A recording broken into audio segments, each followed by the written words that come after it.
Welcome to Politics Done Right. I am your host, Egberto Willies.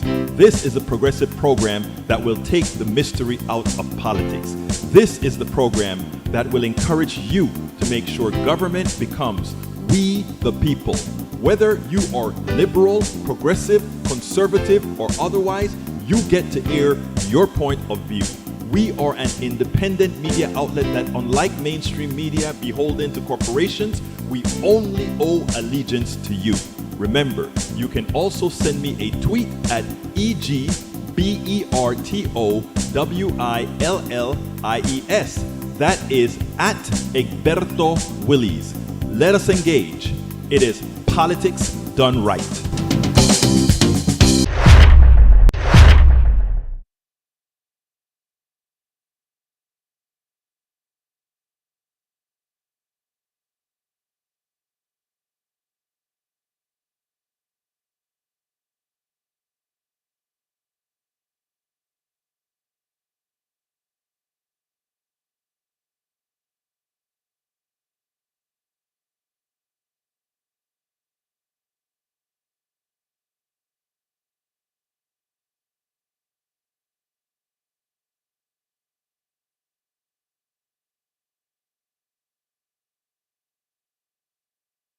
Right. Do I have audio? I have audio. I have audio. I have audio. Estoy bien ahora. Thank you. I said, welcome to Politics Done. Oh, you know what? So that I can get the podcast going correctly, I'm going to have to do it again. Welcome to another edition of Politics Done Right. My name is Egberto Willies, your host. How is everybody doing? I trust everybody's doing just fine. Okay. Vamos a comenzar. Let's get started. Who came into the house first? Of course, AVQ. He says, Egberto, have a lot. No, really, a lot of shorts. You can pick whichever one sounds interesting to you. Well, thank you, my brother. Meow is in the house. Patrick Magner. How you doing, Patrick? We'll see what happens in the Texas race today. We don't know what's gonna happen. All the cards are looking Talarico. That's what they're saying. We'll see what happens. I sure hope it's my girl, but hey, we'll see. Whatever the case is, I'll be fighting like hell for the ticket. But anyway, let's continue here. Michael Rudden from Brooklyn, New York. We have Patrick Magner from Houston, Texas. Jacqueline Campisi from Katy, Texas. La Profesora. You know how I love me, my teachers.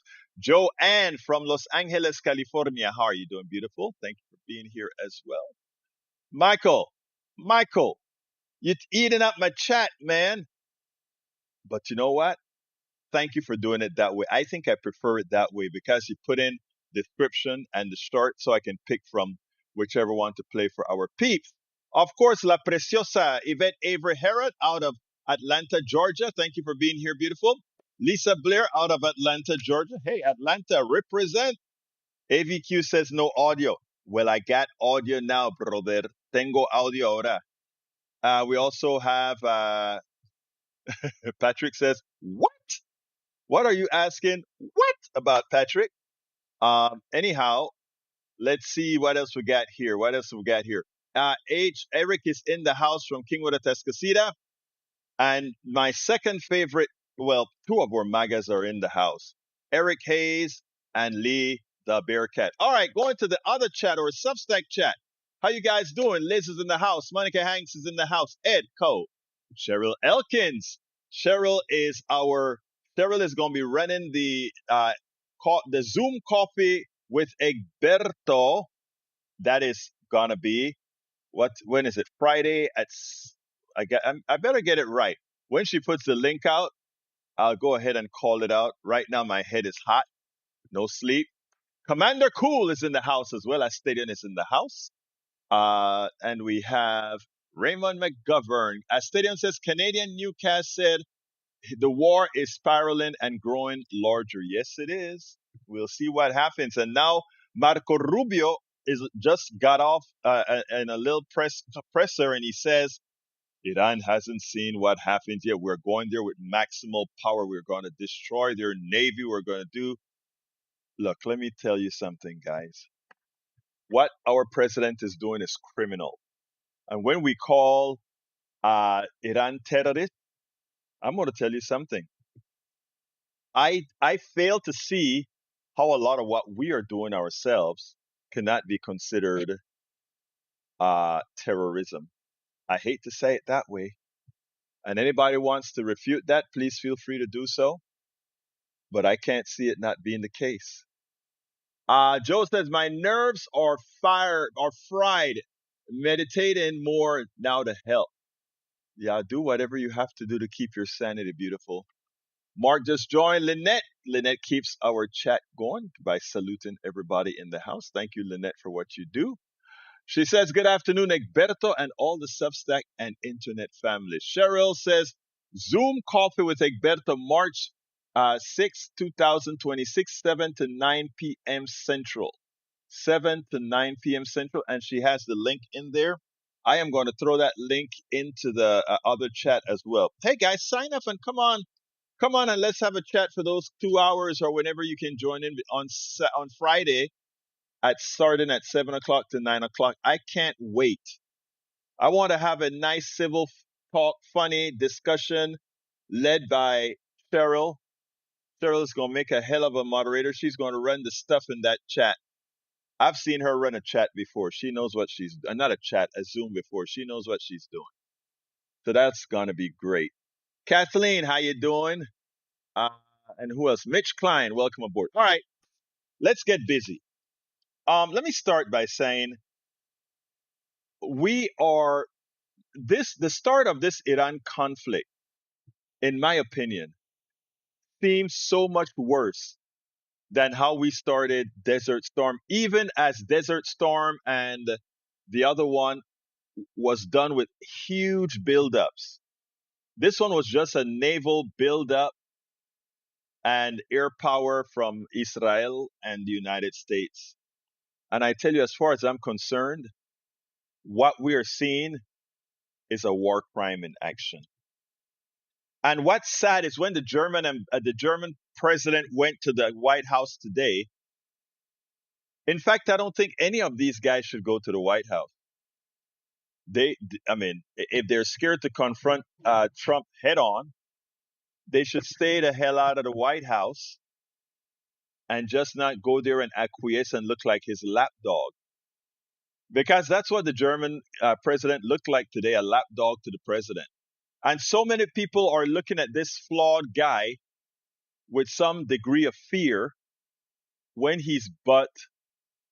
I want you to let's see if I can get to it. I think I can get. I want to see if I can get to it from the notes. I want you to see something, guys. I want you to listen. I want you to listen to this, okay? The president is sitting next to the president of Germany. And this is what it sounded like. He's going to introduce him, shake his hands, and this is what we get. I want you to listen to this. I can't blow it up very well here, but check this out. Where is the sound? There we go. All right. Oh God. Where's this? Oh no, that is doing that again. Um, we have a driver problem here. It looks like I'm not gonna be able to let me see if I can put it on another speaker if that will work. Let's see if I can work because I want you guys to hear what this stupidity sounds like. Um ah, I tell you what, let me go ahead and figure a few things out first by playing the let me go ahead and play no, I wait, let's just talk about it. Oh, that is depressing. Anyway, in effect, what the president does is he's introducing the German guy. He starts to look up at he looks up at the curtains and all the stuff, and then says, "Isn't this beautiful?" This is a serious conversation, and he says, "Isn't this beautiful?"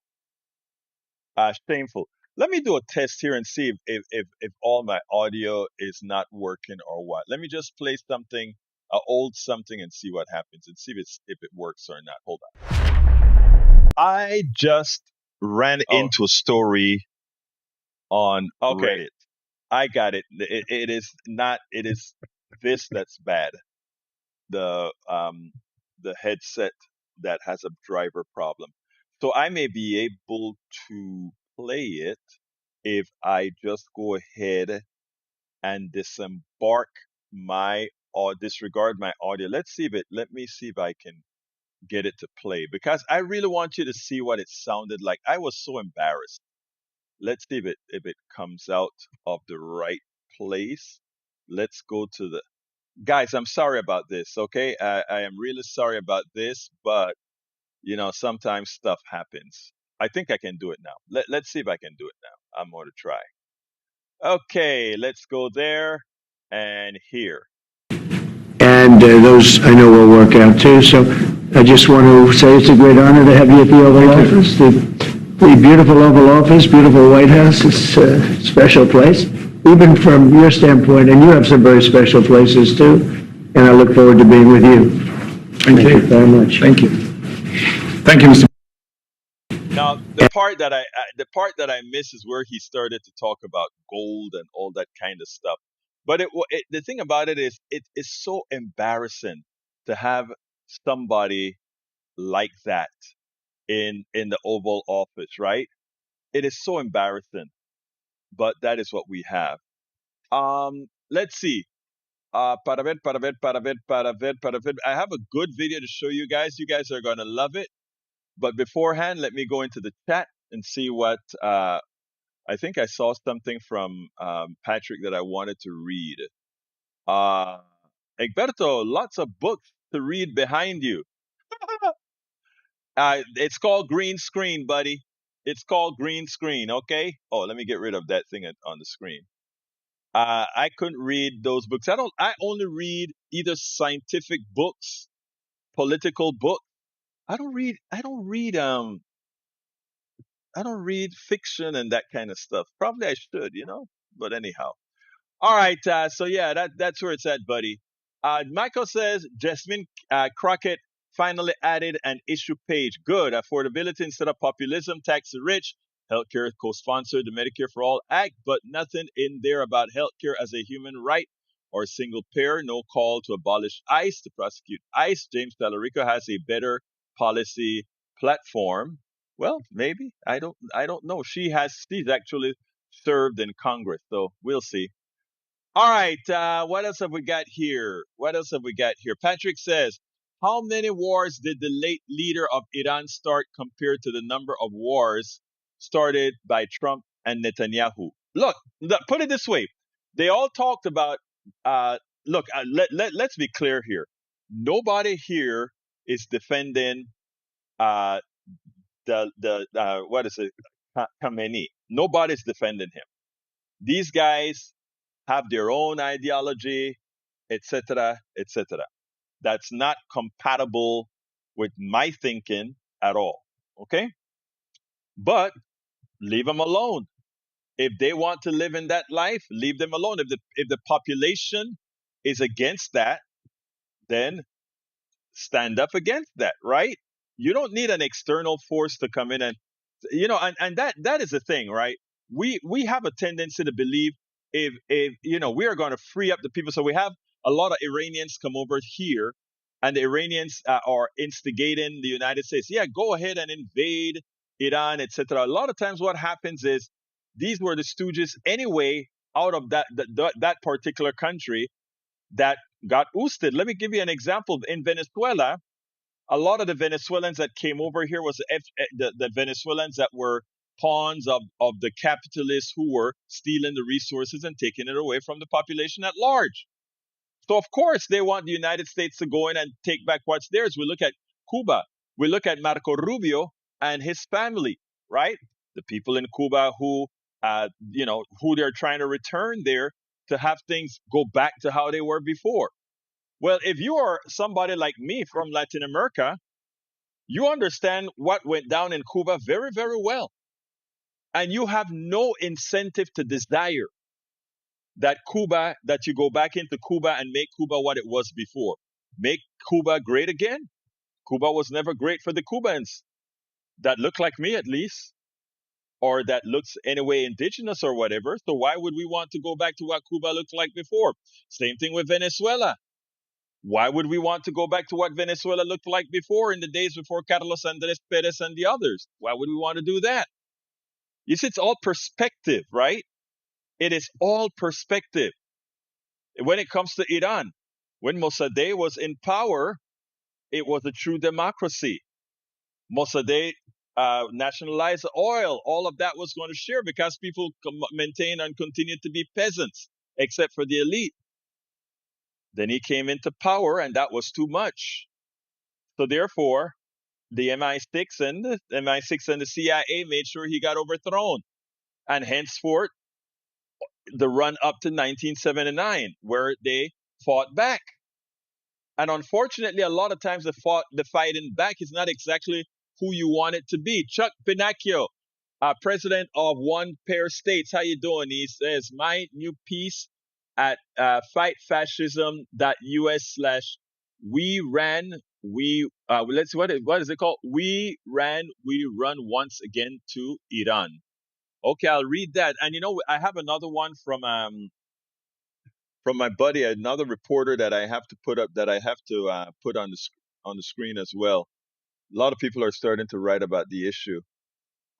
Let's see. Ami Kalai, welcome aboard. Deep breath, Bobby. It's very stressful. All right, let me continue real quick here. Harry Denton said good afternoon to everybody. What que más tengo aquí para ver?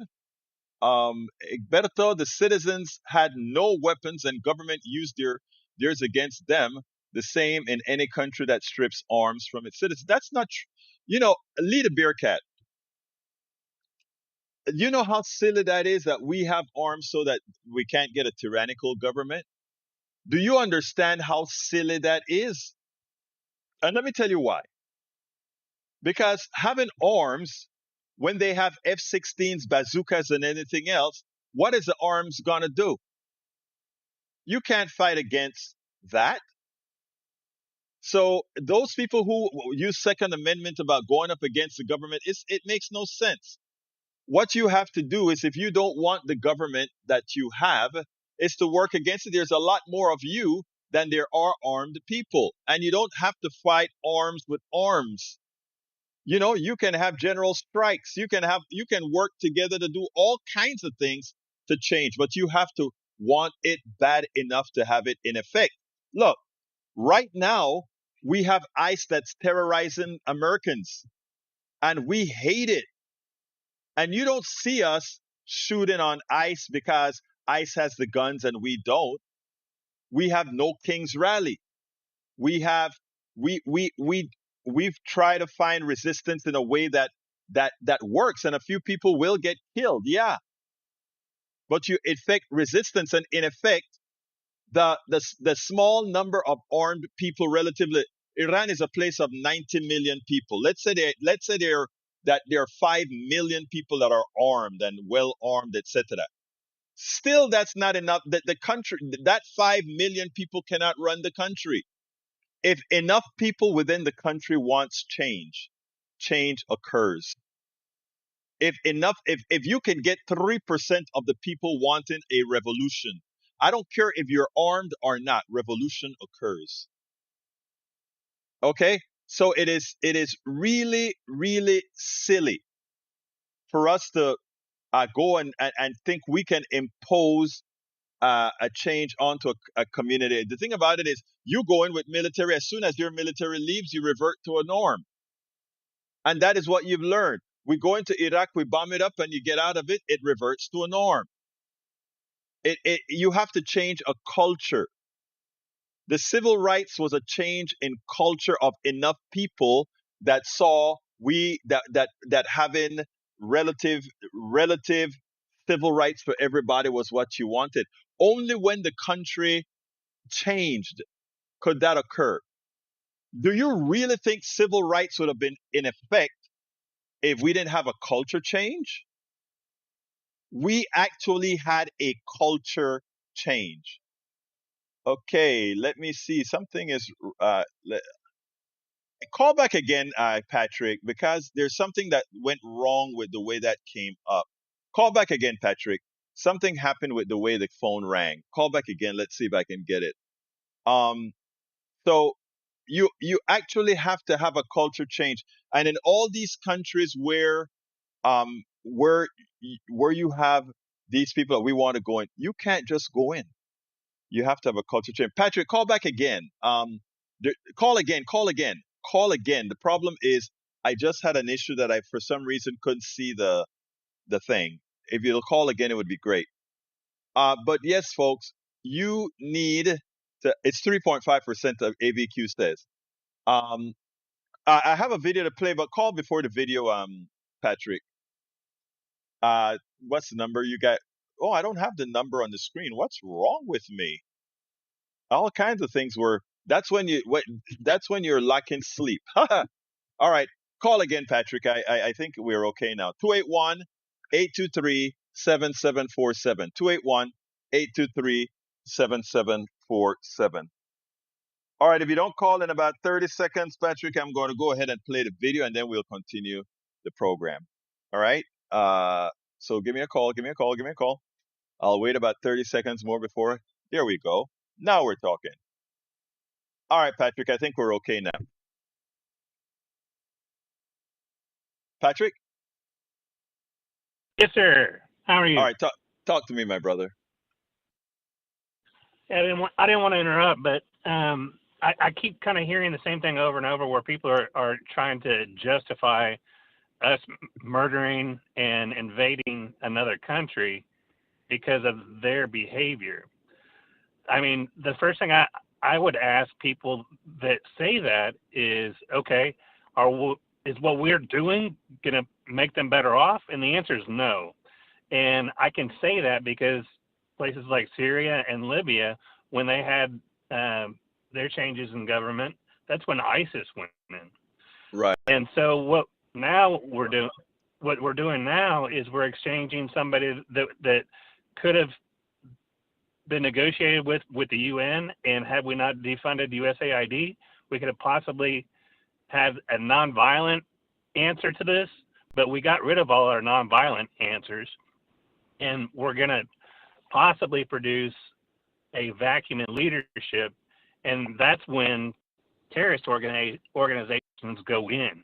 Saw it in Afghanistan, saw it in Iraq, and these are all places we've been and intervened.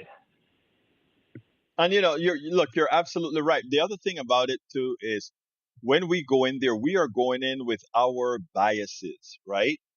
And what we, do- you know, I mean, we believe in democracy here. We believe in a free flowing democracy, and it works here when it really works. The thing about it is all societies are not capable of this type of democracy. And I always give the story about the bushel of corn, right?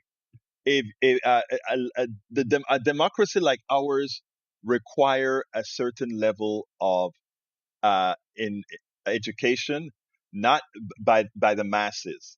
And a lot of people hate when you say that because it sounds elitist, but it's not elitist at all. And let me give an example. Let's say I have 10 bushels of corn. Okay. And guys, I am not a farmer. So if my numbers are off, forgive me. But if I have 10 bushels of corn, Patrick, and people are hungry, right? I can go ahead and we give out the 9 bushels of corn to satiate them. In other words, just to make them not hungry. But they want a little bit more. And then they say, well, you have another bushel of corn left. And most people, they're not educated enough, let's say, to understand that you have to keep back some seeds to plant for the next season so you can have more bushels of corn. So you have a vote and democratically vote for using that last bushel of corn to eat, and then you kill the entire society. I mean, democracy is a good thing, but it's not the only thing. And I I have been wrestling with how do you explain that without sounding elitist? right? And you tell me, did that sound elitist? No. And let me help you look at this from a different angle. We're in a democracy and we vote for the people that are doing what's being done to the rest of the world. Those people didn't have an opportunity to vote, so they weren't in control of their leadership. We are. And what I hear all the time are examples like, well, look what they do to their women. Okay, look at what they do to their women. Look at what we do to our women, and look at our government actually protecting people that harm and kill children, sexually assault them. You tell me who's better off. You tell me who's Well, more moral. I am glad you brought up the stuff about women, and women, please chime in. I hate when guys sit down and talk about women, and we have a whole bunch of women. So I would love women to like call and chime in to, to slap both myself and Patrick around a bit. But here's what I want to say. We like to talk in America about women are free here and all of that good stuff. And my contention is that answer is false. And let me give it a good example. You look at Pakistan as being a lot of people look at it as a country that mistreats women. They've had a woman prime minister. You look at India, India has had several women prime ministers. You look at several Muslim countries, they've had women who ruled, right? We have a tendency to believe that because these people have a burqa on or something like that, that's something it makes them less women. Well, our women can't go to most beaches without a bikini or a bra on, while a guy can be bare chested on a beach. So don't let us talk about the attire and somehow, that these women are enslaved because of the attire that their culture put out there. We have a culture here too, and that is women cover up their breasts. I don't think they need to. I mean, you go to certain areas in Africa, and that's not the case. So I mean, there is whereas we like to think of women being liberated, it's not, here in America more so than anywhere else. That couldn't be further from the truth. We also have to talk about the liberation of the mind. And shut me up here, ladies, if you get me, if I somehow go above. But here's something else that I have to say about that. Women are more numerous in this country than men. Women are, in my humble opinion, are better administrators than men. I worked for women in the 5 years that I worked in corporate America. I've had women bosses and male bosses. And women were much better bosses. And I think they were much better bosses because of the same thing people of color have to go through. And I'm talking about white women, black women, or whatever. And that is, you've had to work so hard to be where you are that you had to be damn good at it. So my women bosses were great. The one that brought me into corporate America the very first time, Pat Domain, never forgot that petroleum engineer woman that was a petroleum engineer before her time. When I say before her time, I mean when the good old boy stuff, she was the only one in the office. So, I mean, that is the kind of stuff. Hey, women, did I say anything wrong? I always have to make sure. Call up if I did. Anything else, Patrick? I find women to be more productive as far as negotiation goes. And Of another thing course. that we need to acknowledge is that some of these places that require burqas and might their women might not seem like they have as much freedom as we do. They did before we meddled. They did before we went in and interfered. And That's so that's that's equivalent to what has occurred in that Iran. yes, and we're actively trying to take away women's rights here. We're trying to roll it back, and I'll leave it at that. Exactly. Hey, thank you, Patrick. Good man as usual. We'll talk later. All right. Yes, sir. Take care, buddy. All right, guys. I want you to see this video because this one was like, wow. But I'm not even going to tell you what's it about. I already have it fixed, ready to fly. But before I fly it, I got to get all the connectors made. And yes, Lynette, my mom would say, Egberto, go to bed. But crazy. Let me go ahead and get all these things going. It would be nice if we could get about 4 more hours in the day, right? Let the Earth spin a little bit slower. That would be great. That would be like marvelous. But here it goes. It is amazing what not running again in another election would do for Republican politicians, specifically Republican senators. Senator Thom Tillis apparently grew some, tough in his spine.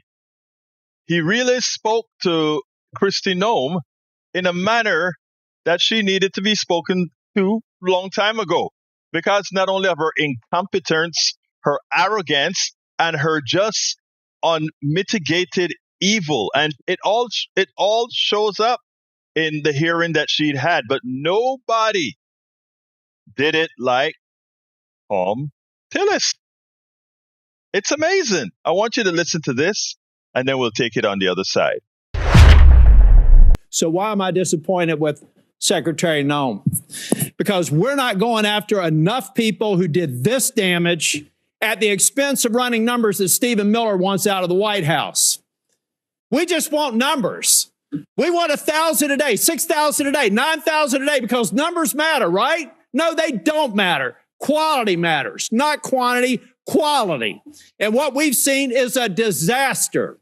Under your leadership, Ms. Noem, a disaster.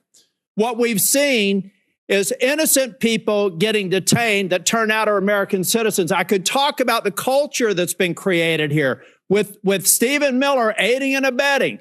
I heard first reports that he was the one that said it was a domestic terrorist situation where 2 people lost their lives in Minneapolis. I've heard that report. Maybe you can refute it. I don't know that we'll have time for you to respond, because I'm giving you a performance evaluation here. I'm not looking for a response. And I'm saying, Ms. Noem, that time after time after time, I've been disappointed. But before I get back to looking at the vicious people that did this damage to these families, I want to talk a minute about FEMA. You have a policy right now that anything over $100,000 has to go through your desk for approval. I asked my staff, because I'm a management consultant, I don't try to do cheap shots in here, but the facts do not lie. This is your administration for FEMA response. This is President Trump's first administration. Which one would you like to have? If you're a state that has a $60 billion disaster, your biggest disaster in South Dakota that I can tell that when you were an elected official was about $500 million. So 1/100th of this single storm, where thousands of people are hurting in North Carolina, and you're just barely catching up. This is what competent FEMA leadership looks like. This is what incompetent FEMA leadership looks like. And people are hurting in Western North Carolina from the most significant storm they've ever experienced. This is what we need more of. I'm convinced you can't do it. If you're requesting a review of $100,000 and up, then it begs the question, why? Why would you be involved in that? Why would that be a policy? And in a minute, I'll ask about some people that are involved, some special government employees. Why are they involved in it? Thank you. Senator, no, that $100,000 only had to do. And I will hold the clock until I finish. Okay. The bottom line is I've done the analysis, and you can say whatever you want to. I've worked with a Democrat governor. I've worked with a Republican governor. I've worked with fiscal research. We have people contacting my office now to get the information to better understand the failure of this department. You failed at FEMA. And in fact, if I get to it, actually, why don't I cover this right now? The Homeland Security Act of 2002 expressly prohibits the Secretary of Homeland Security from restricting or diverting FEMA resources from the agency's mission. Based on your disaster response, the chart that I just showed you, I have reason to believe that you're violating the law, either knowingly or unknowingly. So I'll be asking and getting a submission to the record, submitting a question for the record, what the total amount of FEMA reimbursements are currently being held by DHS, awaiting for final approval. Held by DHS, awaiting for final approval for an agency that you should not be obstructing the disbursement on. I'm going to give you time to answer to it under penalty of perjury so that we can get it right. Now, going back to Minneapolis, why can't we just say we made a mistake? I will ask you one question, if you can just give me a quick response. Who does Tom Homan work for? You or the president? The president. Okay. Why is that? Because I believe the president recognized that you weren't getting it done in Minneapolis, and you're putting us further away from pointing to this. We're beginning to get the American people to think that deporting people is wrong. It's the exact opposite. The way you're going about deporting them is wrong. The fact that you can't admit to a mistake, which looks like under investigation, is going to prove that Miss Good and Mr. Petty probably should not have been shot in the face and in the back. Law enforcement needs to learn from that. You don't protect them by not looking after the facts. Not only should the FBI be investigating it, but every single law enforcement agency in that jurisdiction should be invited to it. So our law enforcement officers do not have this pall cast upon them. One of the reasons why ICE officers are having threats, and damn the people that threaten ICE officers, because so many of them are doing a good job, is because you've cast a pall on them by acting like we should investigate things differently. Officer-involved shootings have a formula that we should go through every time. And we're not going through that formula. As a matter of fact, in Ms. Good's case, I think that they were even saying that maybe there wasn't even a need to do it in the DOJ. I hope that that's changed. But I'm telling you, it was a civil rights review. I saw your frown. You can correct me if I'm wrong. But originally, Blanche said there wouldn't be an investigation. Folks, law enforcement, we've got to have their back. We've got to make it clear when they make a mistake, then they get corrected for it. But you don't walk away from it, and you've done it too many times. Now, Secretary, I read your book last week. And honestly, some of the parts of it impress me, but some of it distresses me. And I'll give you a good example of one that does. The passage where you talk about killing a dog that was 14 months old. I train dogs, all right? And you are a farmer. You should know better. You should know that if you're going out to a hunting lodge and you're putting pheasants out and you're putting dogs out, you don't take a puppy out there. A 14-month-old dog is basically a teenager in dog years. You decided to kill that dog because you had not invested the appropriate time in training, and then you have the audacity to go into a book and say it's a leadership lesson about tough choices. It's in your book. We could play it if we had time. At that same lunch hour, you killed a goat. And you killed the goat because you said it was behaving badly. You are a farmer. You don't castrate a goat. They behave badly. You should have probably done that before. But my point is, those are bad decisions made in the heat of the moment, not unlike what happened up in Minneapolis. I expect we're an exceptional nation. And one of the reasons we're exceptional is we expect exceptional leadership. And you've demonstrated anything but that in the time that I've seen you responding to the emergency in North Carolina and across the Southeast, and acknowledging when mistakes are made and speaking too soon for the expedient of social media or whatever it is. Now, Thom Tillis really nailed her on how she's handling DHS, how she's handling ICE, etc. I mean, the woman in that hearing made should really be ashamed of herself.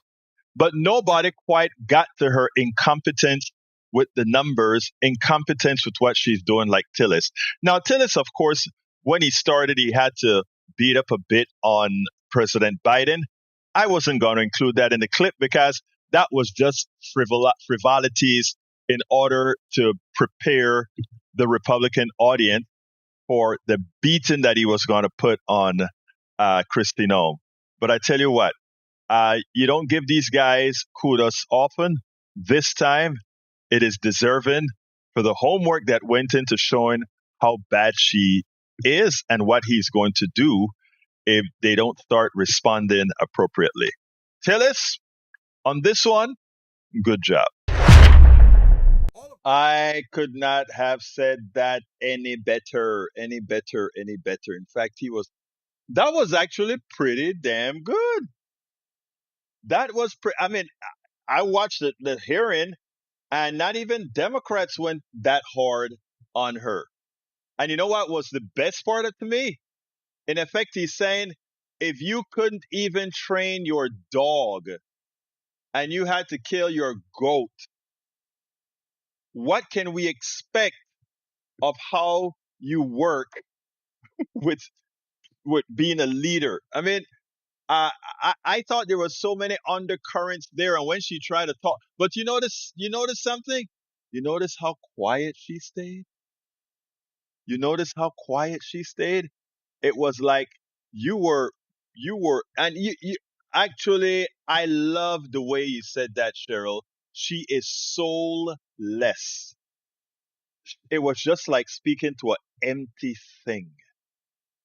Just like speaking to an empty thing.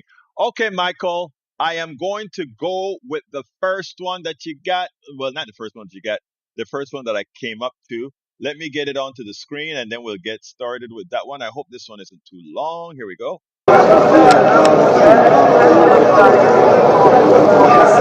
The fact is that Israel is known to have its own internal doctrines, that it's acceptable to kill large numbers of civilians in pursuit of Israel's objectives.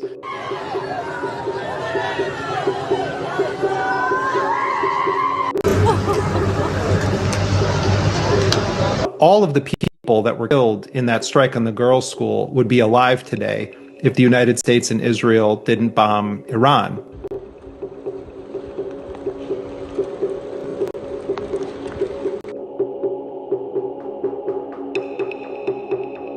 What we've seen repeatedly over the more than 2.5 years of the Israeli genocide in Gaza is that Israel repeatedly bombs civilians, and they intentionally bomb civilian sites, hospitals, schools. They are serial killers when it comes to assassinating Palestinian journalists.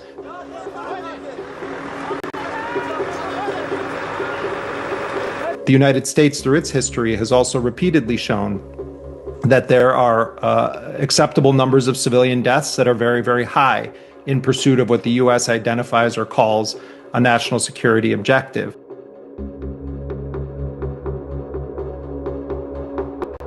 Israel happens to be cartoonishly villainous in how it has waged its genocide against the Palestinians of Gaza. But the United States has also done these types of actions under both Democratic and Republican presidents. I am glad that he said that the United States have done that under both presidents, because I tell you what, that's what occurred in Panama. To get Manuel Antonio Noriega, 10,000 Panamanians had to die. Now, if you look it up on Wikipedia, they may show you 3,000, 4,000. I am telling you, this is in Chorrillo. 10,000 Panamanians, buddy. Let's go ahead and play this other one. Donald Trump is the greatest president ever. He's bringing down prices. Oh, well, he's bringing down gas prices. What? Well, he's going to be the president of no new wars. Oh, well, inflation's coming down, isn't it? What?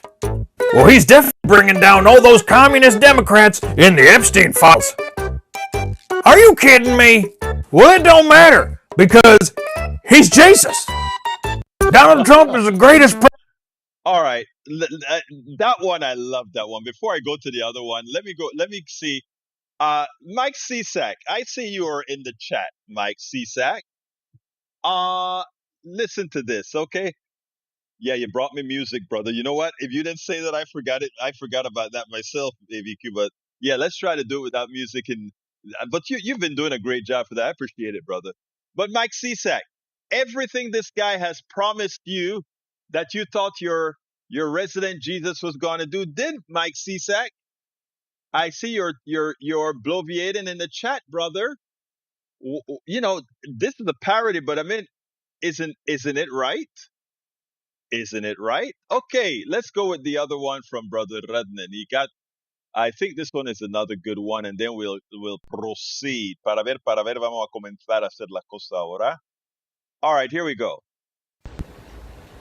Well, I mean, what I can say is that why can't we all just celebrate what happened today? That was just profound and incredible. Well, I mean, what I can say is that why can't we all just celebrate what happened today? That was just profound and incredible. Yeah, you know, it was profound and incredible that we went ahead and hit a school and killed a lot of people. I want you guys to think about it. think about if Iran had dropped a bomb, and by the way, I'm not a defender of Iran. I just want you guys to not sit down there and think somehow I think the leaders of Iran are great or anything like that. They're horrendous. But we don't have any right to go in there. None. We have no right to go into a sovereign country. We do it because we are powerful. We do it because we're imperialists. All right, let's go with the last one from Brother Radnan. I think this should be a good one as well, and then we'll continue the program. Para ver. So you see, Michael, I played your stuff. Republican tweeted that he is being heavily primaried by pro-Israel groups, and this is showing that this election, the relationship between the two nations is on the ballot more than ever. This was tweeted by Thomas Massey. I exposed the global Epstein sex trafficking ring and insisted that Congress debate and authorize any possible war with Iran to protect our soldiers, and here's the response. Showing how much the Republican Jewish Coalition Victory Fund dropped to try and primary him. And he went on to say, it's why so many congressmen, Republican and Democrat, are afraid to take action on several issues. Listen, I'm not here to call Massey a hero for saying this, because he very much has aligned with Trump in so many ways. However, he has been someone who has voted consistently not to send more aid to Israel. He also voted against making any kind of critique against Israel to be considered anti-Semitic. Which, remember, that's what we're doing. We're criticizing the Israeli government. We are not being anti-Semitic. Also, Massey, one of the few Republicans leading the charge to try and limit Trump's powers in Iran. So as of recently, Massey has become a real pain for the U.S.-Israel relation, which is why they're spending a lot of money trying to primary him. But they aren't just trying to primary someone who's as outspoken as Massey is. Pro-Israel groups want to primary even candidates who just want to put condition on aid to Israel.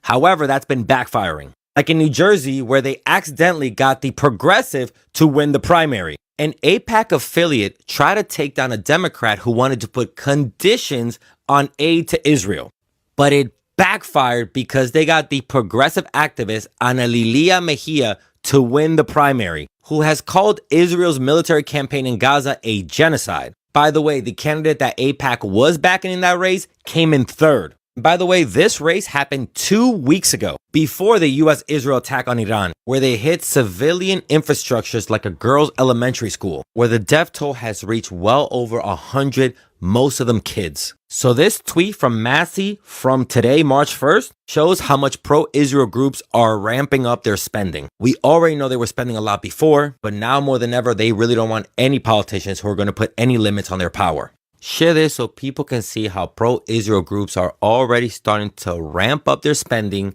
to try and buy off more politicians, but that it's actually starting to backfire. If you want to learn more about how special interest groups and billionaires are buying off our elections, check out my podcast, Vital Questions. This whole episode, I deal with that with the president and Citizens United. We need to stop letting billionaires and special interest groups buy off our elections. You said a Republican All right, no kidding. And by the way, if you guys remember, I interviewed Ana Lilia Mejia a couple of years ago. She is a hell. Let me just tell you, she is a hell of an activist. She gave me a solid interview, and I think I played it for you all a couple of weeks ago. And now she is Congresswoman Ana Lilia Mejia. And that interview, she just showed what kind of character she had. All right, folks, Cheryl Elkins just placed the link in there to sign up again. Please go ahead, if you are in either chat, go ahead and click that tiny URL and sign up for the Zoom coffee with Egberto. Let's have that Zoom coffee. Don't be shy, as she says. You don't have to turn on your camera if you don't want to. Just call and listen in. We want to get some people in there. I don't know how many people she has in there yet, but I think she kind of implied that maybe some folks are scared to click that thing. So click that link, sign up, and let's have a chat on Friday, 7 Central. Friday, 7 Central. Let me tell you, Cheryl did a great job. She supported our KPFT radio station. She gave some great contributions. The people there just love that this activist out there in Massachusetts is supporting this public community station, here in Texas. We love you for all that you're doing right here for KPFT, Cheryl. So sign up, guys. Come on, sign up, and it's gonna be fun. That is Saturday, and Maga, you guys can sign in too. We can kind of get how people tick. We're not gonna fight. We're gonna have good, good, friendly conversation. So go ahead, and it's tinyurl.com/coffee with Egberto. tinyurl.com/coffee with Egberto. It should be fun. And yeah, thank you, Cheryl. You kick ass. Yeah, Bobby K just says. And Cheryl says, I promise it will be a good chat, building community. Hey, Jane B, I didn't see you in the house before, Jane. I'm wearing your t-shirt, Jane. Look, I am wearing your t-shirt again. I did it this morning and I'm doing it again now. All right. Para ver qué más voy a decir. Oh, I need you to see this. I had this in the pre-up to the program. I want you to see this, to watch this. Let me see. Maybe I need to watch it on Twitter. Come on, Egberto, no lo vas a poder poner allá adentro. Okay, I know what I got to do. I know what I got to do. I'm got to leave it here to play. But I want you guys to listen to this. This is funny. Your guys are gonna like this. Check this out. Okay, here we go. And we may have casualties. That often happens in war. I don't know if this is technically a war. We didn't start this war, but under President Trump, we are finishing it. This isn't a war. We haven't declared war. The Secretary of Defense, who calls himself the Secretary of War, said today this is a war. We set the terms of this war, from start to finish. Nobody should classify this as war. It is combat operations. War is hell, and always will be. Strategic strikes are not war. I guess the Congress people that you saw in that clip are all convinced that it's not a war, because that would mean that they would have had to have done their job beforehand to authorize this. But it does seem like we're in a war. Yes, that's because we are in a war. We are in an illegal war.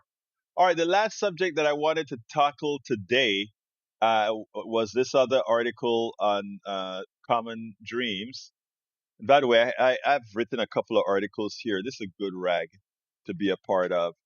The architecture of siege, Cuba, Gaza, and the strategy of everywhere at once. The blockade is not foreign policy. It is a blueprint, and we have seen it before. Cuba is next, said Senator Lindsey Graham on Sunday night in America, March 2nd, 2026, grinning between a Venezuela surgical decapitation and an Iranian bombing campaign like a man checking items off a list. They are going to fall. This communist dictatorship in Cuba, their days are numbered. They fall in hospitals without power. They fall in nursing homes without food. They fall in cancer wards where the machines went silent weeks ago and no one came back to restart them. They fall in kitchens where mothers boil water they carried for miles over fires made from broken chairs and splintered tables. They fall in apartments dark for 20 hours a day on an island 90 miles from Florida, while the United States Senator smiles on television and calls it progress. This is not warning about what might happen to Cuba.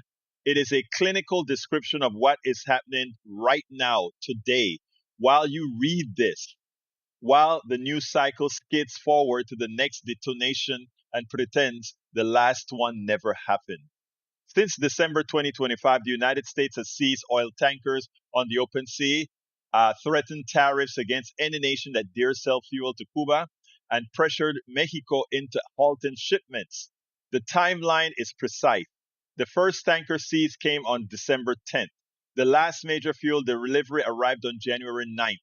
On January 29th, the executive order dropped threatening tariffs on any country that supplies Cuba with oil. The island has not received a significant shipment since, and Bloomberg satellite analysis showed nighttime light levels across eastern Cuba have fallen by 50%. The island is going dark, and we can see it from space.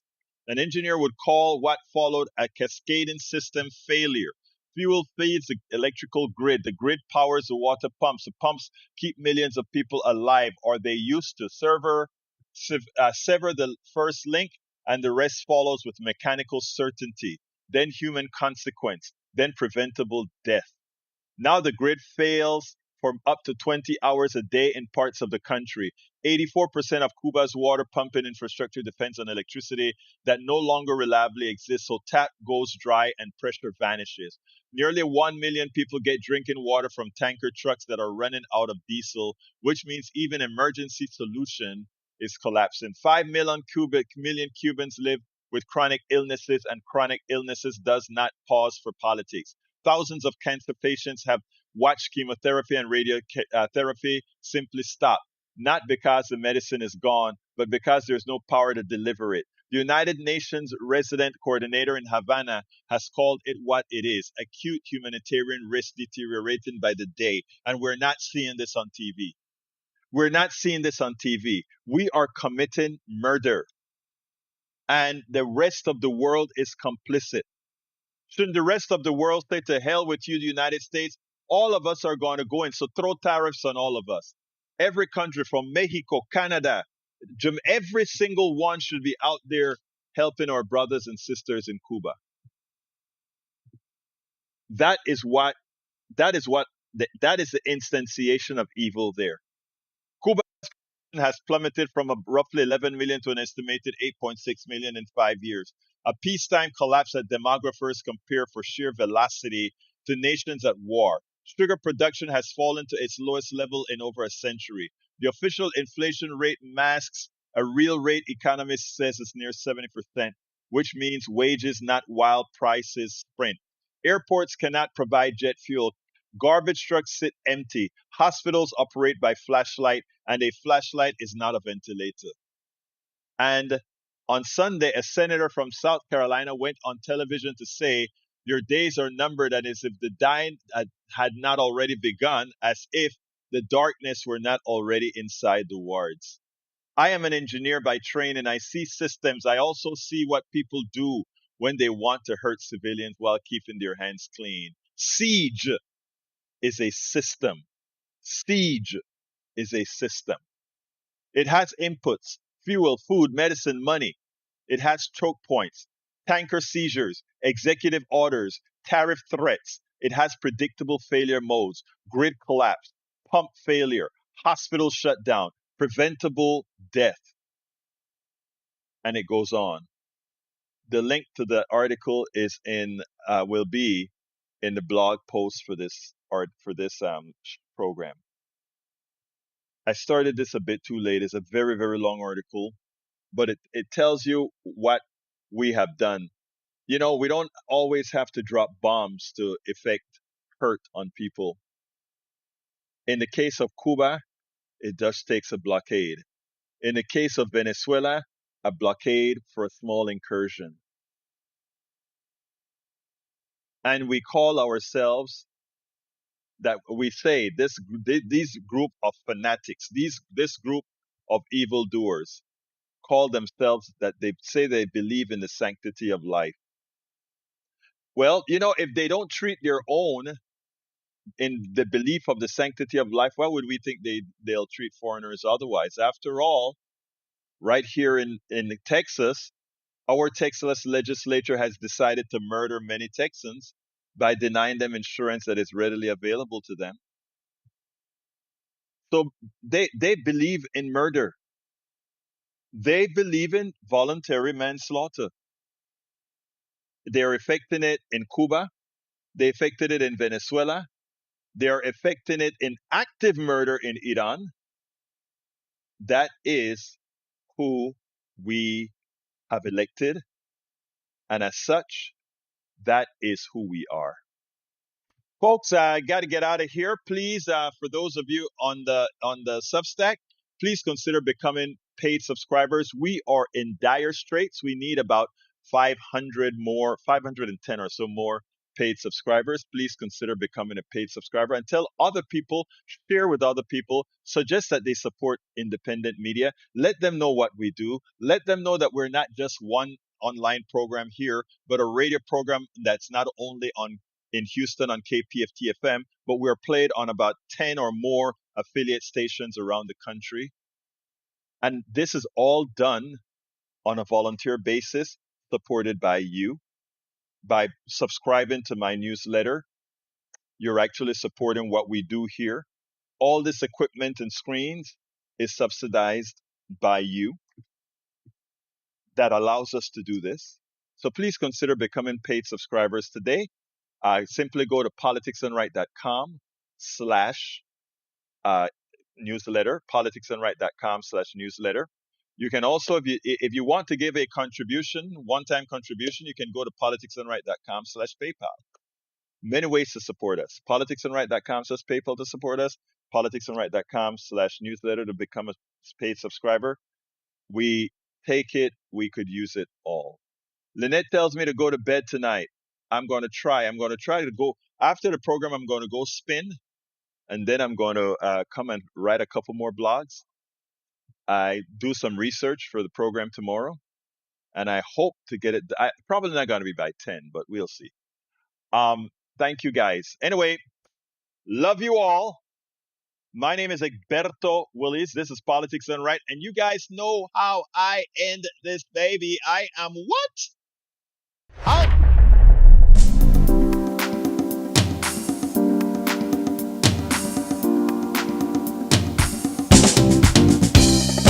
Welcome to Politics Done Right.